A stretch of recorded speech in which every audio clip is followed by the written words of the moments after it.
welcome to the Somerville Line. I'm your host, Crystal Chandler. This evening on the Somerville Line, we have Miss Briana. Hello, hello, hello. Hello. You are a author, you are a poet, you wear many hats for sure. But I know this evening we're actually here because you have this lovely book called In 20 Years, just got published, brand new. So tell me about it. What is this book about? Oh man, this book is about everything, literally.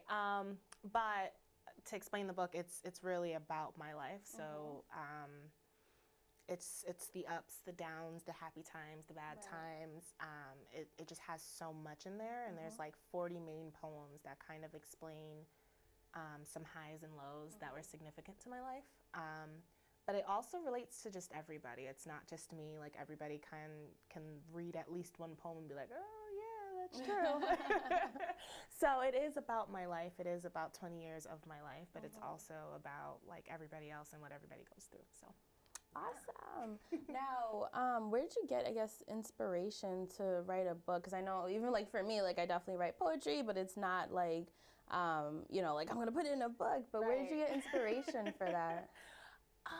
Where did that inspiration come from? I think what happened was I didn't know I was a poet. I didn't know I was a writer. One day I just started writing some stuff, put it together, performed it, and people started really telling me how inspiring my words were. Right. And so when people tell me how like inspiring I am, I get excited and I'm like, wait, what? Like you're inspired by me? So I started thinking, it's one thing to go out and perform. It's another thing to have something that people can actually take home and look at if they need to leave a mark, So I think this book and many to come is like my mark. Like I am a writer, this is what I do, this is who I am. So I think that's where the inspiration came from, people and me inspiring others. Definitely, and it seems like you've I guess like accomplished a lot in 20 years that you're able to put it all in a book. Yeah. Yeah, you could say that. I think when people like look at me, they're like, you don't seem like a 20-year-old. You seem way older or whatever the case is. And it's really because there's just so much that has happened in my 20 years of living that people are just kind of like, whoa, there's no way you went through these things or these things had happened in your life.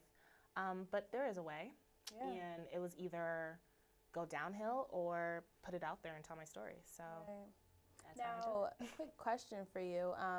Now, is there going to be in 21 years or in 25 years? Because it's funny, when I first heard the name, I thought you were publishing a book in another 20 years. So like, around your 40s, so, it was definitely a unique title, but I guess, kind of, what do you do with the life and things that happen after, this book? Yeah, so this book is my first. It's funny that you mentioned the title because the title has so many meanings. In 20 years means that I wrote a book in my 20 years of living. Right. Yeah, so it has to do with my age. It also has to do with what I've been through in the 20 years of living. It also has to do with, the different things that other people in a few years can go through. Also has to do with like if you see the cover, how like in 20 years I'm able to laugh and smile and be happy through it all, and how for 20 years I've actually covered everything that I was going through being happy and smiling and showing people that I was good. So is there going to be a 21 years? Who knows? Maybe. It could be every 10 years, in 30 years, stuff like that. I haven't really thought about that too much. But I definitely know that I will be making another book. I actually started writing my next book. Nice. But it's going to be less poetry and more actual like talking. I think I'm more into like self-help books and kind of like giving advice, and that's kind of my thing. So I think that's where this path is going. You go by Briana Unique Descilien, right? Yes. In the book. So where does this name come from? Because that's not your birth name. You're not named that. Yeah, so my first name is Briana. My middle name is Descilien. My last name is Pierrette. Now, Pierrette is my father's last name, and my father is not in my life. So I've been raised by my mother and my mother's family. I think what it is with me, and it's very personal, I just think that for something as big as this, I don't want and this might sound a little like, Yeah. you know, bitter, but I don't really want my father's family to feel like they've accomplished something by seeing their last name on something. Right. I think my mother's family has, and they're my family. My family has like held me down through it all, through everything that I've been through. My father's family doesn't even know anything about me or what I've been through. So using the name Pierrette, just it doesn't stick with me, and I'm actually in the the process of changing my name legally. Yeah. So it didn't. At first, I was like, okay, I'm gonna put Pierrette on there because that's my name. But then I was like, that's not who I am, though. Right. Legally, yes, but who I am as a person, absolutely not. I'm a Descilien 100%, and you know, however that sounds, it sounds. But like, that's how I go by. So. Wow. Hey, I mean, it is what it is, right? So tell me a little bit about what it was like, you know, the process of publishing a book, because I know you worked with Books of Hope and they published you. Yes. So tell me a little bit about that. What was that like working with a publisher and going through this whole process? The process was hard. It was not what I expected. Not Books of Hope themselves. Books of Hope has saved me. They're the reason why this is here. But I went through 3 different publishers who, and I won't say any names, but they took money from me as a kid. I tried to publish my book at 17. They took money from me. They kind of played me. They acted like they were helping, but they weren't. Some even tried to steal my poems for themselves. So I went through a lot, and Books of Hope is actually a program for like youth writers to kind of come out and publish these books. They give them a voice. So I started working with Books of Hope, and they were just like, Briana, you have a voice and you need to get it out here. So, and that's why I give huge thanks to Eric Hagan, because he was behind me. He was like, you're publishing this book. And Jay Dodd was also saying the same thing, and it finally all came together, and now it's here. So Books of Hope, literally, because I actually said, I'm not doing this, and I'm not publishing because I got played so many times. But then they were just like, no, you have to. And I was like, you right, I do. So, you know, they helped me put this together, and I am so thankful. Absolutely thankful. I love it. So tell me a little bit about who inspires you, because I mean, I guess we all have different inspirations and things like that. So I guess who are some of your inspirations, whether that's family or other poets out there, who really inspires you? My sister, Davielle. Oh. You know her. Which I do know. I do know Davielle, yes. She is such an inspiration. Like I said, I actually dedicate this book to my mom and my sister. Awesome. Throughout my years of living, that's been my best friend.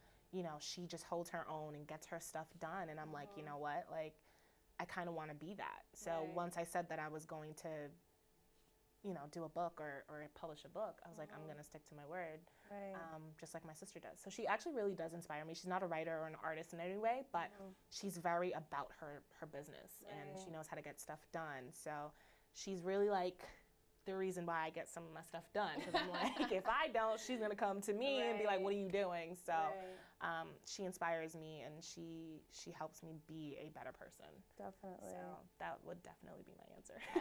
I love it. And for obviously those who don't know, I mean, obviously, like, I know Briana from when she was little, and her sister and I were definitely cool, and we've always been friends since like elementary school. And I remember like her sister picking her up from, you know, elementary school, like after school, and like walking her home. So it's actually really nice to see everything come full fold.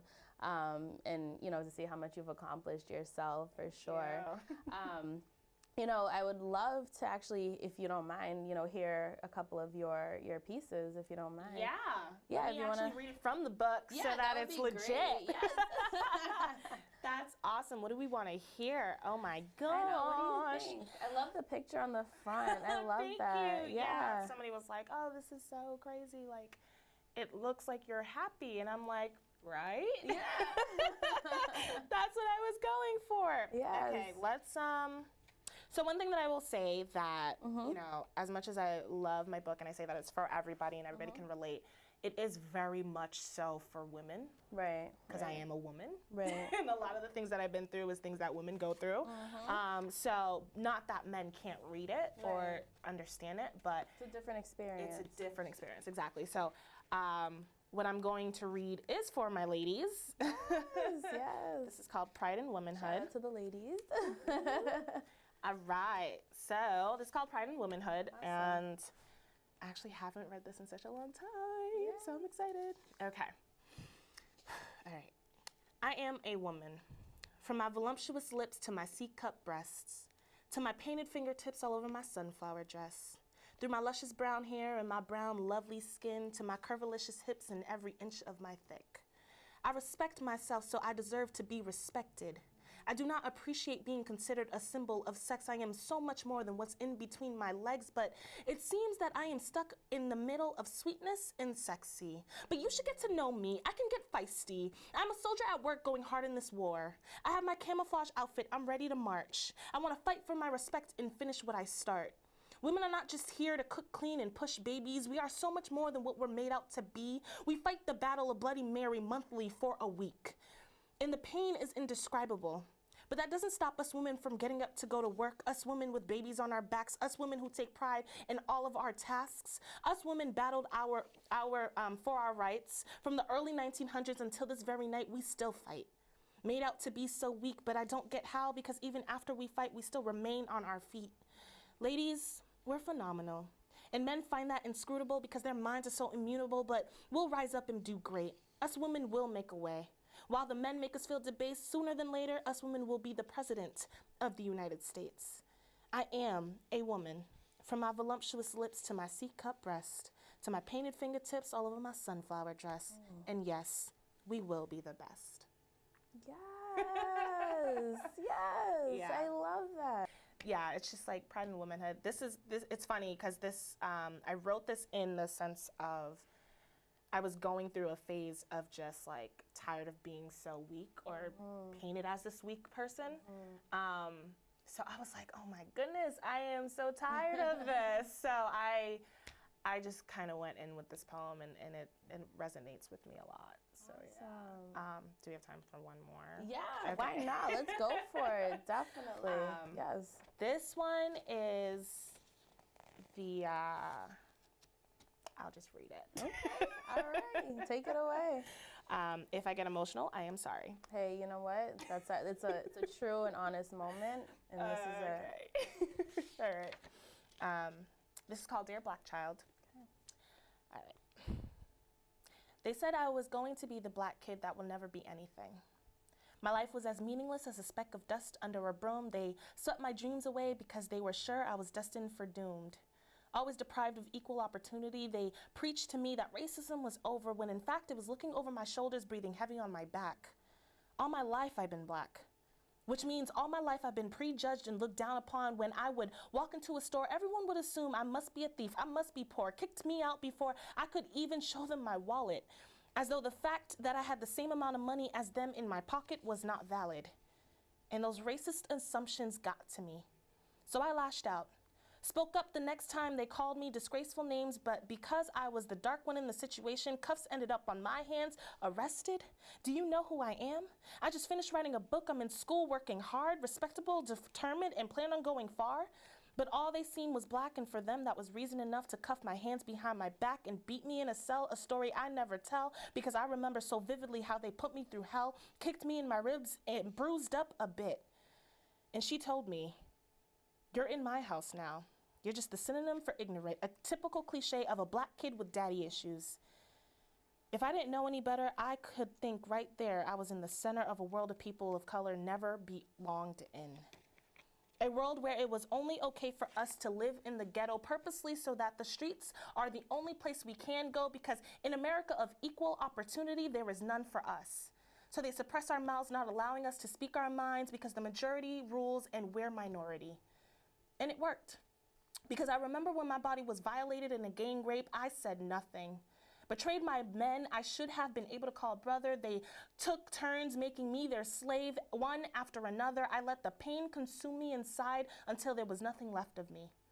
They used me up like an old toy, and yet I refused to go to the police because I know what they do to black boys. And although I wanted them to pay for their crime, I didn't want them to die. I couldn't watch them get gunned down after throwing their hands up screaming, "Don't shoot," or continuously repeat the words, "I can't breathe," and still get choked out by the police, so I allowed them to suppress my mouth. But I am here to remind you that it gets better. Because I am a black kid. but I've paved way for my equal opportunity. I fought to get here, went through hell and back to graduate, and now making $40,000 a year, and I am in my career. I was never the typical cliche of a black kid with daddy issues, but instead a black kid whose daddy has issues. He's missing out on an amazing human in which I am and will continue to be. I'll admit, for a long time I allowed them to suppress my mouth, but now I speak out loud with great intent to make everyone listen. People now tune into my voice, and that gang rape that so consistently plays in my head and did not shut me up, but gave me reason to speak up instead, so it does get better. I've come a very long way. Won't let a single person take my shine away, and if anyone tells you you can't, that's a lie. They're afraid of your intelligence, so scare them off and don't be shy. And if you're like how I was and feel like you have no way out and the struggle is your fate, just stop and remember who became the President of the United States. Black child, I'm here to remind you that you are everything, and it does get better. Yes, Briana. Yes. Wow, you literally just gave me the chills sitting here. Like, I had to like shake them out because I'm like, ooh, like all the feels, all the feels. Oh my goodness. Yeah, Wow. There is so much power in your poetry. Thank you. So much power. I love it. And I know you're about to do an event and a book launch, like book signing and all this good stuff. Yeah. Tell us a little bit about that, because I want to make sure people come out and support you. Well, thank you. So that's on October 8th at 7 p.m. at Makeshift Boston. Cool. There's an event on Facebook. It's public, so I'm kind of like sharing it, and anybody can attend. Literally, there's going to be food, so everybody should attend. Yes. We love free food. Exactly. So I'll be selling my book. I'm also going to do a few poems as well from the book, and some that are completely new. Nobody's ever heard them yet. Nice. One's about my beloved pizza. I love pizza. Yes. Everybody that knows me knows that I love pizza. So I have that one, and I'm excited to share it because I think it's wonderful. But I also have a few other poets and a few other artists coming out, like Ben P and KO and Bernita. They're all coming out, and they're gonna sing and rap, and so I'm excited about that. Nice. I'm also gonna be giving away like a few like gifts and stuff like that, just to say thank you for the support. So everybody should come out. The book is $15. Yes. It's not that much money if you think about it. Free food, free drinks, and a free show. Yes. So, and good poetry. So everybody should Yes. definitely come out. And we want to make sure everyone comes out and supports Briana. I mean, that's what we're all about here at the Somerville Line, is connecting people and supporting everyone in our community. And, you know, $15 is, we can do that. Just look in your couch, I don't know, turn over a cushion if you have to. But, yes. you know, there'll it's be a definitely raffle worth it. for 2 books. So if you win that, I guess you don't have to give the 15. But yeah, that's really it. For those who can't make it out, just contact me and we can figure something out. Hopefully they'll be in the library soon. So Definitely. we're working for that. Yes. Now, I mean, just to kind of like wrap up here, I mean, what's next for Briana Descilien? Oh man, so currently, as some may know, you might know too, I am a dance instructor, a ballroom dance instructor. So I am actually working towards my certification so that I can compete professionally. Right. So that is actually what I'm working towards right now. I am writing my 2nd book, but this is probably going to take longer. And I'm super excited for that because I'm just that person. I read this book, I was like, this is great, but I need more. So I started writing my next one. But yeah, you guys will hear my name very soon. There's a few projects that I'm actually putting out. It's in the works right now, but they're definitely coming out right now. I work for Arthur Murray Dance Studio, so I am working towards competition and choreographing. Yeah. I love it. Oh my gosh, this has been great. I absolutely love it. I'm glad you came and you're able to share your poetry and, you know, really tell us about this event. And I want to make sure that everyone comes out and supports Briana. And if you can, at least hit her up on Facebook or on social media. Where can we find you on social media? Facebook, it's Briana Unique Descilien, the name I go by. And that's really all I have. I have Instagram as well. But yeah, those are the 2 social media places that I'm actually on right now. I am building a website. Once I get that going, I'll start putting that out there, and people will be able to buy books from there and so on and so forth. So yeah, things are happening. 2016 has definitely been an amazing year. We'll definitely have to have you back on the show, Briana. Absolutely. Thank you so much for having me. Thank you so much for coming. This was amazing, amazing. And everyone, definitely, you want to check out Briana's book, In 20 Years. Briana Descilien, she's here. She's a young author, dancer, wears so many hats. And we definitely want to support her.